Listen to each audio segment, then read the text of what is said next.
Muito bem, como é que vocês estão? Estamos aqui começando mais um episódio aqui da nossa série de exposições do Evangelho segundo escreveu Marcos aqui no nosso canal Palavra Viva, né? Como já disse em outras oportunidades para vocês aí, nós temos postado aqui conteúdos não tanto com aquela regularidade que estávamos tendo, né? Toda semana um vídeo, mas eu estou me esforçando aí o máximo para manter aqui um conteúdo aqui para vocês no nosso canal, então tenham paciência aí, nos ajude também em oração para que nós possamos sempre estar aqui produzindo um conteúdo abençoador para todos vocês, né? Inclusive se vocês não acompanharam os vídeos anteriores, né, dessa série que nós estamos aqui no Evangelho segundo escreveu Marcos, está aqui na playlist aqui, Marcos, o Evangelho do Servo Vitorioso, vocês podem estar aí acompanhando. Essa é a mensagem de número 19, a 19ª mensagem, e hoje nós iremos falar sobre Jesus, aquele que torna quem não é alguma coisa. Aquele que torna quem não é alguma coisa. Nós vamos meditar aí no texto de Marcos capítulo 3, versos 13 a 19 e aprender aí um pouco de Jesus, o chamado de Jesus, né, para com seus discípulos que vieram a se tornar os apóstolos, né, os grandes líderes, né, os grandes baluartes da igreja cristã. Mas sem perder de tempo aí, quero que vocês já se inscrevam aqui também no canal, curtam, compartilhem, né? Deixa aí o comentário de vocês, é sempre muito satisfatório saber quem está aí nos acompanhando, de onde você nos acompanha. Nós ficamos muito felizes aqui quando você interage aqui com a gente. Também quero que você, que ainda não conhece o nosso canal lá, o MQ, que é de queijo, podcast, nós temos lá toda semana também, lá eu sou regular. Toda semana nós temos lá um conteúdo no EBDcast, eu tenho gravado com o presbítero Gediel, as pré-aulas de escola bíblica dominical, o link está aqui na descrição do vídeo. Temos lá todo um conteúdo abençoador no nosso canal MQ Podcasts. Essa lição inclusive tem trazido temas muito importantes, tem sido falar sobre masculinidade, feminilidade, transgênero, tem sido tratado de temas lá abundantes lá, polêmicos muitos deles e muito abençoadores. Então fica aí minha recomendação para vocês aí, o conteúdo que eu gravo lá com o presbítero Gediel. Mas nós vamos rodar a nossa vinheta aí e já nós vamos voltar para meditar nesse texto, do texto de Marcos capítulo 3, versos 13 a 19.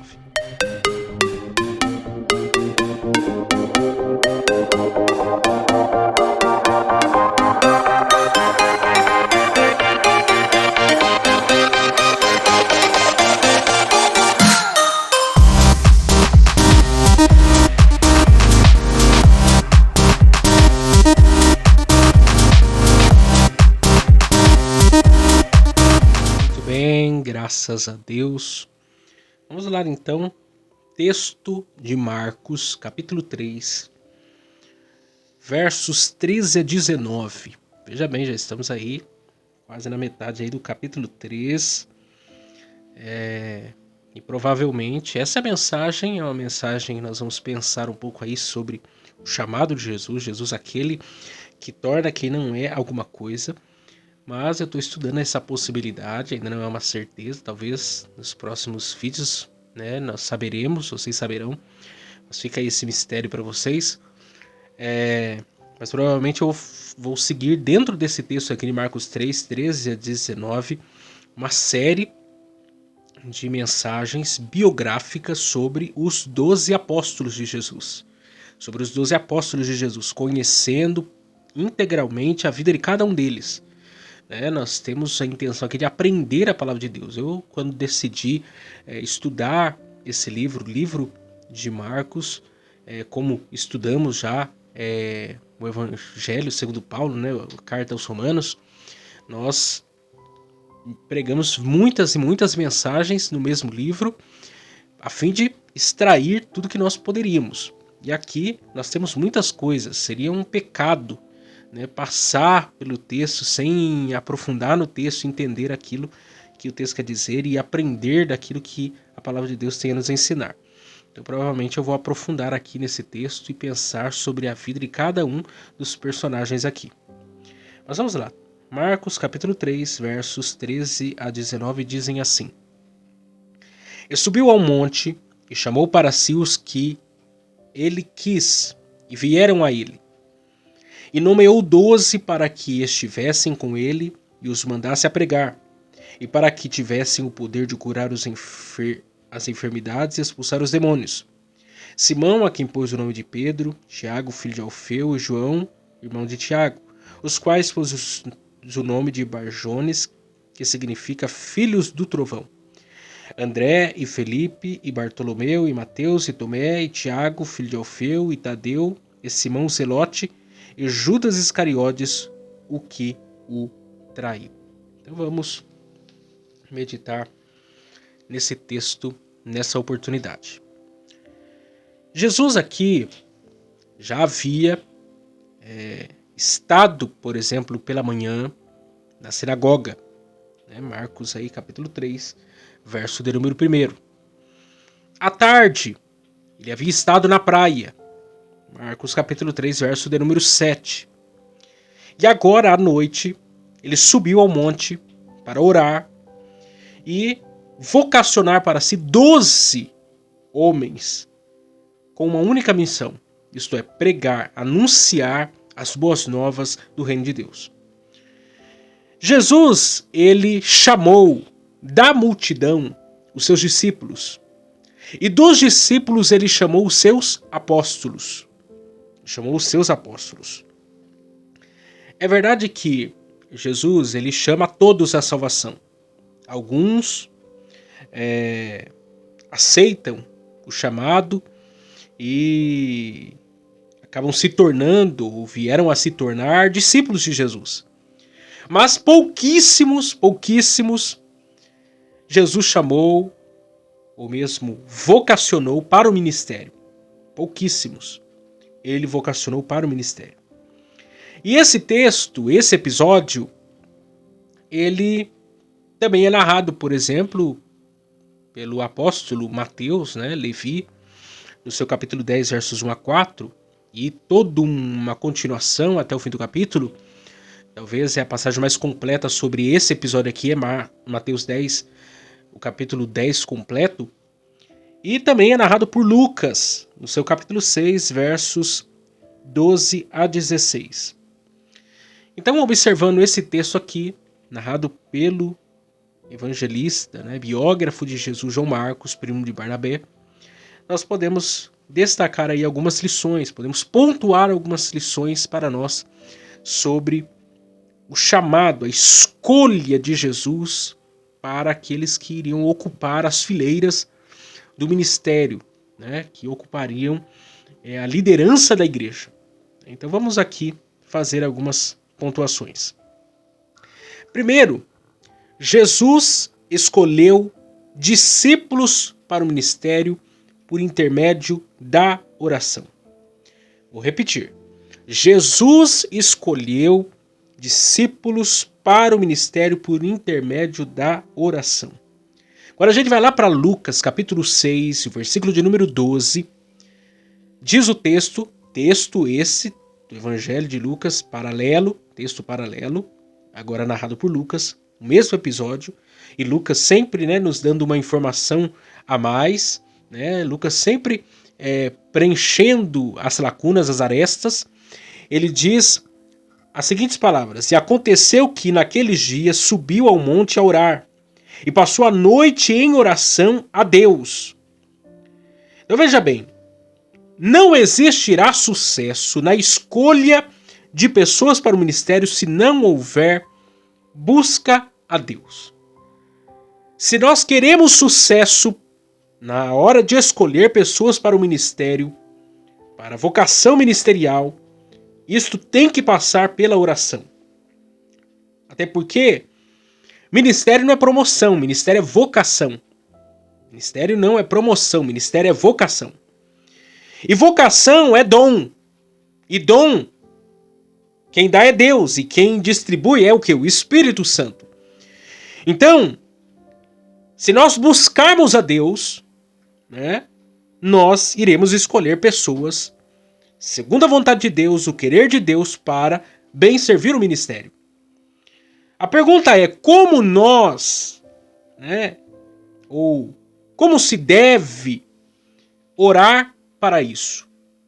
Como deve ser a nossa oração na hora de escolher pessoas para o ministério, para a vocação ministerial? E o próprio texto nos dá essas respostas. O próprio exemplo de Jesus nos dá essa resposta. Primeiro, secretamente. Primeiramente, secretamente. Jesus estava onde? Jesus estava no monte. Jesus subiu ao monte o quê? Para orar, para ficar a sós com Deus. Lembrando que em Marcos 3,7 Jesus estava com a multidão. Jesus estava na praia, estava realizando sinais, prodígios, maravilhas, muitas coisas. Mas ele escolhe deliberadamente subir ao monte para orar, para ficar a sós com Deus. Então a primeira lição, na hora de escolher pessoas para o ministério, para a vocação, é ficar a sós com Deus. É ter tempo de comunhão com Deus, tempo de solitude com Deus. Solidão e solitude são palavras diferentes para falar de assuntos quase semelhantes. Solidão é quando você está sozinho, porém quer ter pessoas próximas de si. Solitude é quando você está no meio das pessoas, mas você escolhe estar o quê? Afastado. Jesus estava no meio das pessoas. E as pessoas iam atrás de Jesus. A multidão se aproximava de Jesus, de todas as partes de Israel, até mesmo de fora de Israel. Mas Jesus escolheu deliberadamente ficar a sós para orar, e orar secretamente. Segundo, insistentemente. Eu tenho que orar secretamente e eu tenho que orar insistentemente. O texto diz que Jesus o quê? Orou a noite toda. Jesus orou a noite toda. Então veja bem, esse tipo de pedido se deve ser feito com insistência, com paciência. Eu tenho que insistir na oração até que eu ouça a voz de Deus, até que Deus me dê uma designação, até que Deus fale comigo, até que Deus me dê uma direção. Eu não posso sair diante da presença de Deus antes que eu ouça a voz de Deus. Porque isso até é importante de se dizer. Muitas pessoas oram. Isso é uma vitória, isso é uma bênção, isso é uma dádiva. Isso é um privilégio para poucos, porque vivemos em tempos que as pessoas não oram, não têm comunhão com Deus. Não valorizam, não investem o seu tempo com Deus. Só que oração não é fazer a minha voz ser ouvida diante de Deus. É fazer a voz de Deus ser ouvida diante de mim. Não é fazer a minha vontade prevalecer no céu, é fazer a vontade de Deus prevalecer na terra. Então eu preciso aprender a estar diante da presença de Deus, com insistência, até que Deus fale comigo, até que Deus nos dê direção. É o caso de Jacó lutando com o anjo. Eu só saio daqui quando me deres a minha bênção. Eu só saio da sua presença quando eu receber aquilo que eu vim buscar. Quer dizer, você tem que insistentemente buscar a Deus, porque Deus ele fala. Só que eu tenho que estar disposto ao quê? A ouvir. E isso só vai ser possível através de uma oração persistente, insistente. Terceiro, submissamente. Eu tenho que orar secretamente, insistentemente e submissamente. Jesus orou a quem? Jesus orou a Deus. Veja bem, Jesus, ele é Deus. Mas Jesus, ele é homem. E Jesus, como homem, ele se submeteu à vontade do Pai. É no Evangelho de João que nós encontramos várias vezes Jesus dizendo, não vim fazer a minha vontade, eu vim fazer a vontade do meu Pai que me enviou. Quer dizer, Jesus, na condição de 100% homem, submeteu à vontade soberana do Pai. Ele se submeteu ao querer do Pai e foi buscar ao Pai para que o Pai tomasse as decisões sobre a sua vida, sobretudo sobre a sua vida ministerial, na hora de escolher os 12 apóstolos. Então, se tem algo que nós temos que fazer é submeter-nos à vontade de Deus. Muitas vezes na hora de fazer escolhas, nós queremos fazer escolhas de acordo com os nossos critérios, de acordo com as nossas vontades, com nossos padrões. É o caso, por exemplo, de Samuel na casa de Jessé. Samuel chega na casa de Jessé, ele tem 8 filhos. Davi é o filho 8º. 7 se apresentaram diante dele. E Deus rejeitou a todos. A todos. Samuel, pelo seu olhar, pela sua visão, ele já queria ungir o primeiro. Aí Deus diz para ele, Samuel, você olha como o homem vê, você enxerga aquilo que está diante dos seus olhos. Eu sou do coração, eu vou na profundeza. Você escolhe de acordo com seus olhos observam. Eu não, eu escolho de acordo com o coração. E aí Deus escolhe o quê? Davi. E unge Davi no meio dos seus irmãos. É um momento de honra ali na vida de Davi. Ele que recebeu 3 unções. Então, eu tenho que submeter o quê? A Deus. Eu tenho que orar a Deus, tenho que buscar a Deus. Quarto, objetivamente. Jesus orou a noite toda, Jesus orou secretamente, Jesus submeteu à vontade do Pai. E quando foi pela manhã, ele escolhe quem? Ele escolhe 12. Ele escolhe 12 pessoas. É uma escolha objetiva, uma escolha clara, uma escolha correta, mas um alvo traçado. Jesus escolheu 12. 12 que é considerado o número da perfeição também, que representa aí o novo Israel. Assim como Israel teve 12 patriarcas e 12 tribos, agora Jesus estava escolhendo 12 apóstolos que representavam o novo Israel diante de Deus e diante do mundo. 12 homens que seriam os líderes da igreja e que seriam o suporte da igreja para os próximos milênios, para os próximos anos da história da igreja.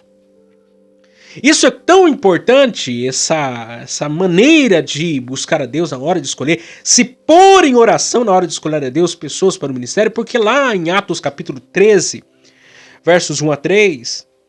a igreja de Antioquia da Síria, a liderança daquela igreja, doutores e mestres, igualmente, submetendo-se e imitando a Jesus, oraram, jejuaram, e o Espírito Santo de Deus apartou, separou Barnabé e Paulo para uma grande obra. É assim que uma igreja tem sucesso na hora de escolher pessoas para o ministério, submetendo-se a Deus em oração. E permitindo que o Espírito Santo, que é o líder da igreja, venha o que? Intervir, venha separar, venha escolher, venha chamar, venha vocacionar pessoas para o ministério. Né? E isso serve o quê? Na hora de escolher presbíteros, pastores, líderes. Isso serve na hora de escolher pessoas para as lideranças dos ministérios da igreja. Como que nós devemos fazer? Devemos orar. Devemos nos submeter à vontade de Deus. Se a gente quer ter sucesso, temos que orar. Segundo, Jesus escolheu discípulos para o apostolado. Jesus escolheu discípulos para o apostolado. Veja bem. Discípulo, discipulado, discipulando. São palavras semelhantes, né, e palavras diferentes ao mesmo tempo, para falar de uma mesma coisa, para falar do discípulo. Né, para falar do discípulo. E a palavra discípulo deriva do latim, que é discípulos. Sendo que lá no primeiro século, né, depois de Cristo, transmitia essa ideia de aluno, ou de aprendiz. Então, um discípulo é um aluno, discípulo é um aprendiz. E essa palavra também ela está estreitamente relacionada à ideia do quê? Da disciplina. Da disciplina. Rodrigo Bibo, que inclusive tem canal aqui no YouTube e publicou um livro, né, O Deus que Destrói Sonhos, e que é um livro excelente para discipulado, para grupos pequenos, vale a pena. Ele disse lá no seu livro que a Bíblia define como discípulo aquele que se submete à disciplina de Jesus. A Bíblia define como discípulo aquele que se submete à disciplina de Jesus. E eu quero até aproveitar aqui para nós lermos o texto de Lucas, capítulo de número 6, e verso de número 46, que diz assim: E por que me chamais Senhor, Senhor, e não fazeis o que eu digo? Quer dizer, se eu digo que Jesus é Senhor, e é curioso isso, né? Porque há mais vezes no Novo Testamento Jesus como Senhor do que Jesus como Salvador. E a verdade é que Jesus nunca vai ser meu Salvador se antes ele não for meu Senhor.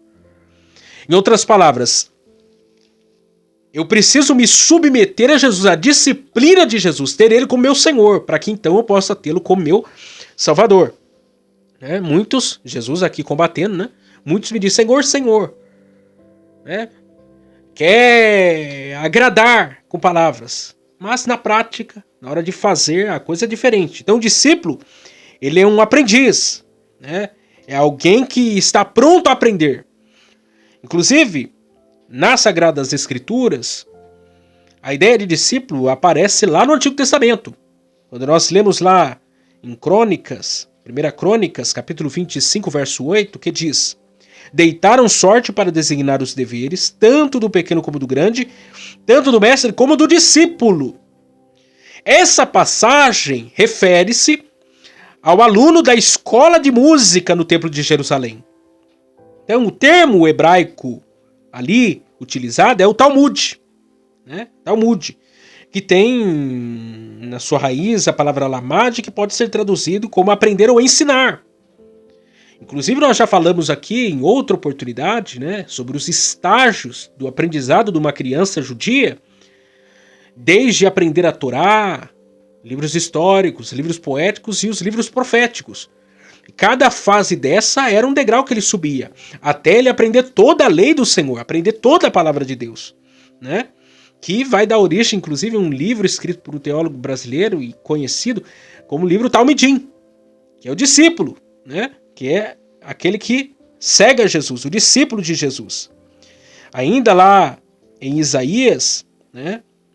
No capítulo 8, verso 16, aparece novamente a palavra discípulo que diz: resguarda o testemunho, sela a lei no coração dos meus discípulos. Veja bem, esse profeta usa o termo discípulos para se referir àqueles que eram ensinados ou instruídos, que aprendiam de Deus. E tem também a mesma origem aqui, a ideia da palavra limud, ou lamad, né? Tem a mesma raiz aqui nessa palavra.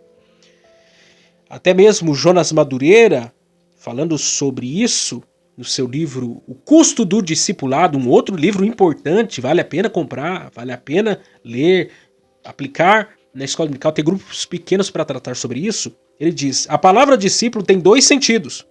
Um refere-se ao ato de seguir Jesus, imitar Cristo. O outro, o ato de ajudar alguém a seguir Jesus, ajudar outros na imitação de Cristo. Em outras palavras, o espelho e o seu reflexo. O espelho e o seu reflexo. Então veja bem, Jesus ele não chamou a multidão para o apostolado. Jesus chamou discípulos para o apostolado. Discípulo é aprendiz, apóstolo é professor. Apóstolo é enviado. Então Jesus chamou convertido para o ministério. Jesus chamou discípulo para o ministério. Jesus chamou crente para o ministério. Salvo para o ministério.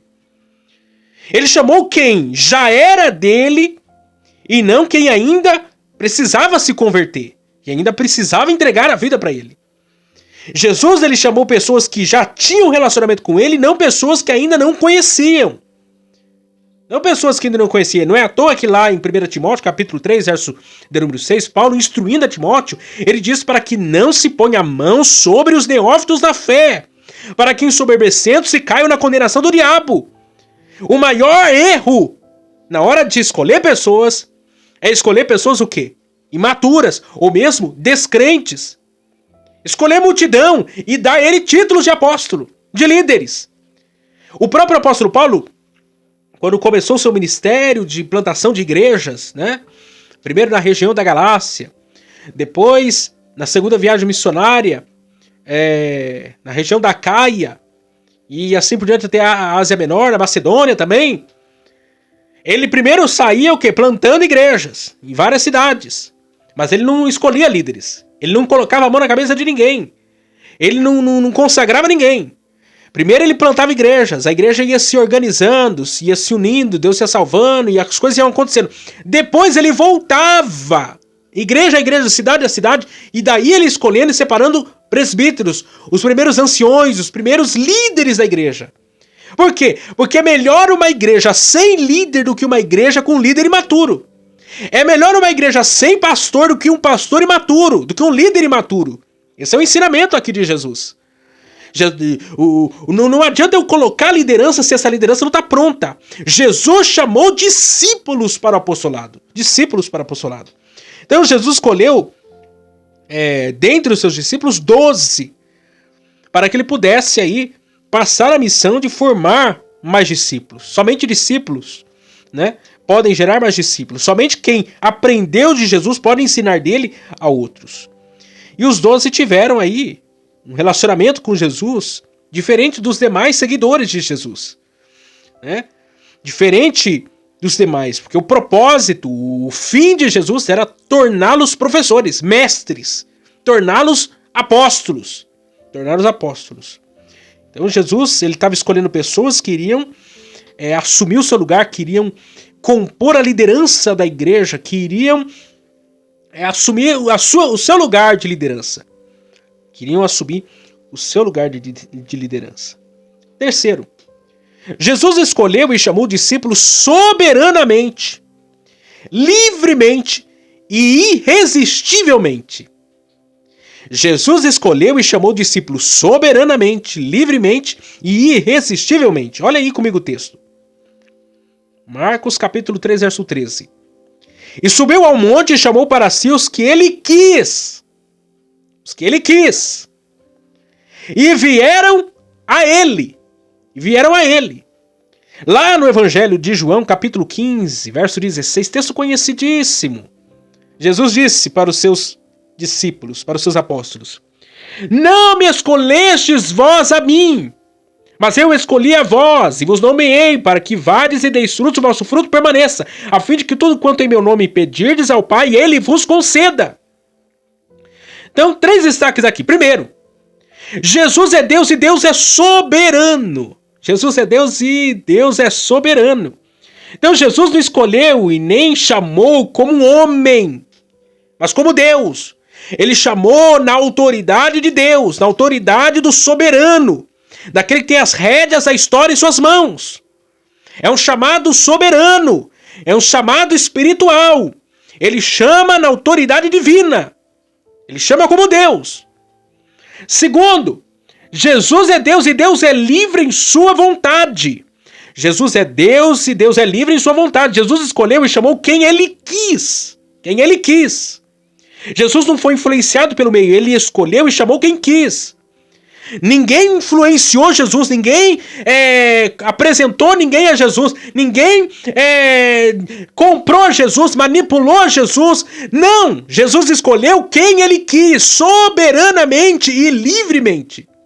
Ele escolheu quem ele quis, escolheu pela sua vontade soberana. Terceiro, Jesus é Deus e a ordem de Deus não pode ser desobedecida. Veja bem, Jesus escolheu e chamou soberanamente, livremente e irresistivelmente. Todos os que ele chamou vieram a ele. A escolha e o chamado de Deus é irrevogável. Ainda certo autor, né, que eu não sei pronunciar o nome dele, sei que o primeiro nome é John. Ele diz que vocação é como usar algemas invisíveis. Vocação é como usar algemas invisíveis. O chamado de Jesus é um chamado irresistível. Se você recebeu um chamado vocacional para a obra de Deus, não adianta você fugir. Você pode querer ser um Jonas da vida. Você pode querer ir para Nínive, querer ir para Tarsis. Deus vai mandar uma baleia lá. A baleia vai levar você para o centro da vontade de Deus, mas a vontade de Deus na sua vida vai se cumprir. Jeremias falou, não prego mais, não quero saber mais, mas o fogo nos ossos deles queimava de maneira que quando ele pensava que não, já estava lá pregando de novo. O chamado, ele é mais forte do que quem é chamado. A chamada, ela é irresistível. A fome e a sede pelas coisas de Deus, pelo servir a Deus é muito maior. Não tem como fugir do chamado de Deus. E todos que tentam fugir têm que fazer 2 caminhos. O caminho de fugir e o caminho de voltar. Mas a vontade de Deus é cumprida. A vontade de Jesus, o chamado e a escolha de Jesus é soberano, é livre e é irresistível. Quarto, Jesus não escolheu e nem chamou quem era, mas chamou quem não era e nomeou para ser alguma coisa. Vou repetir. Jesus não escolheu nem chamou quem era, mas chamou quem não era e nomeou para ser alguma coisa. Olha aí o texto, Marcos 3,14. E nomeou 12 para que estivessem com ele e os mandasse a pregar. Veja bem, Jesus nomeou. Jesus nomeou. Esse verbo aqui é poió. Poió. Se é assim que pronuncia, não, aí é outra história.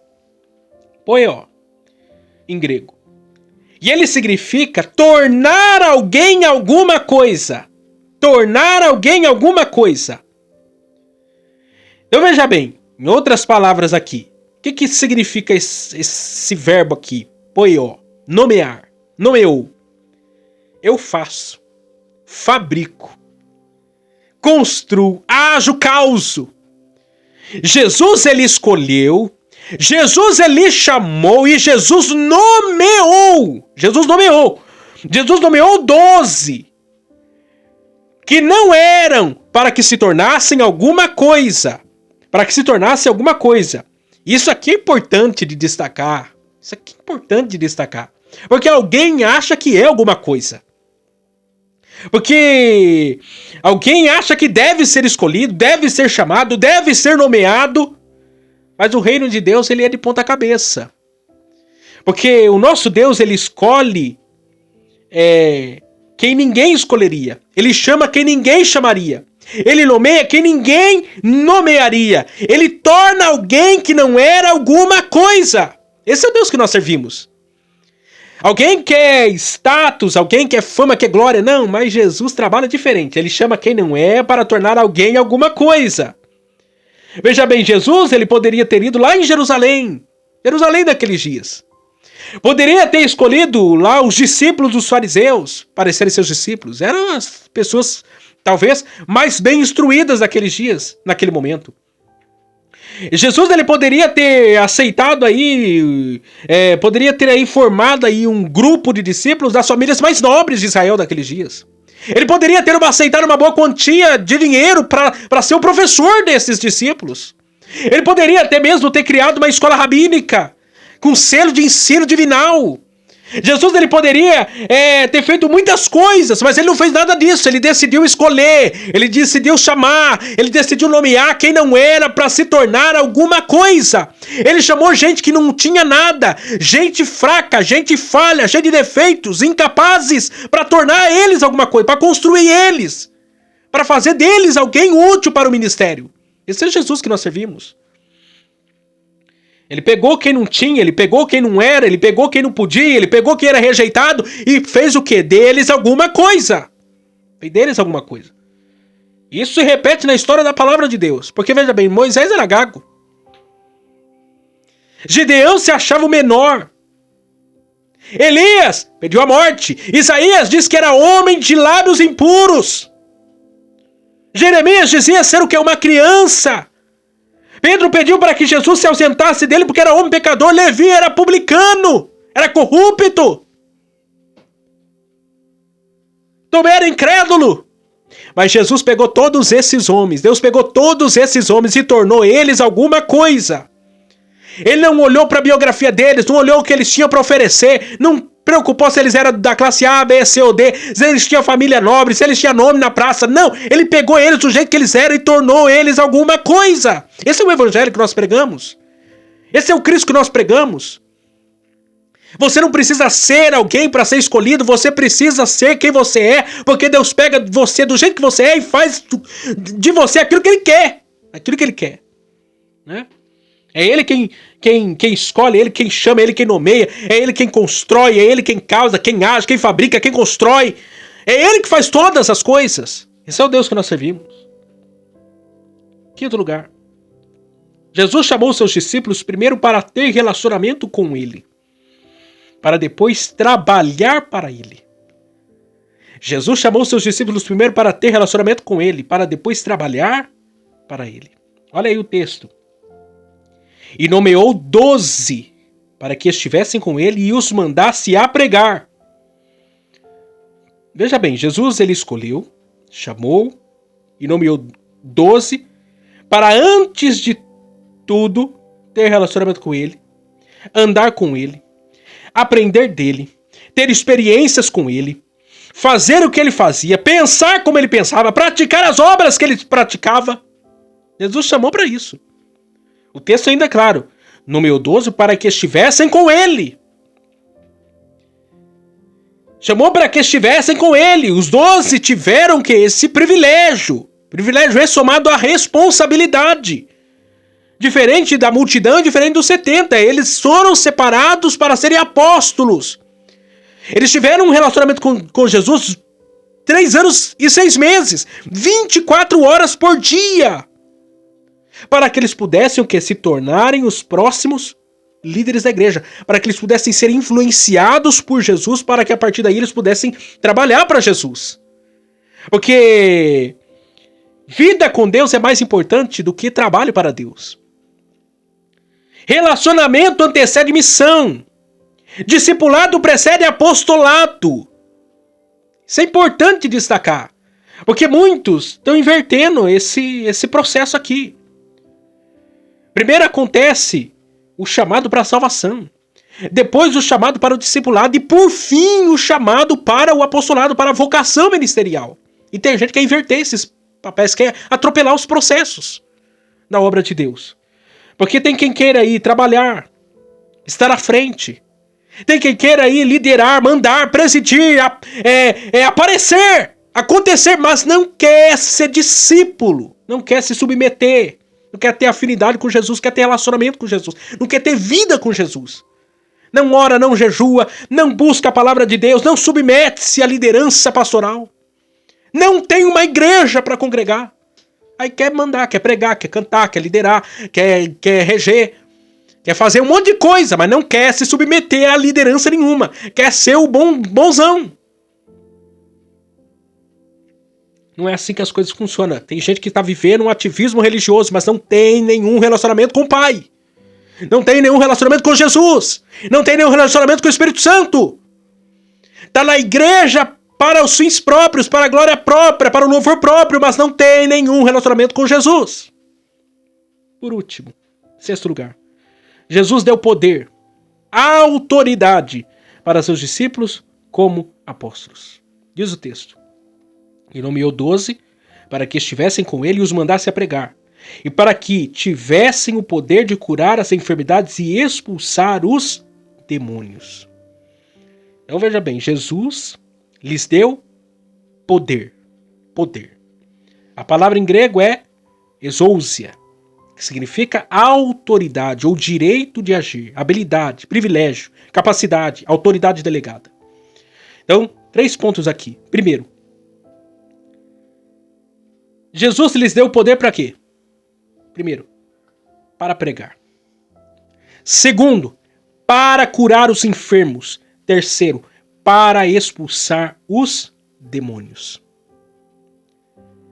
Mateus 10, dos versos 4 a 42, que é o texto mais detalhado sobre essa passagem, né, no Evangelho Paralelo.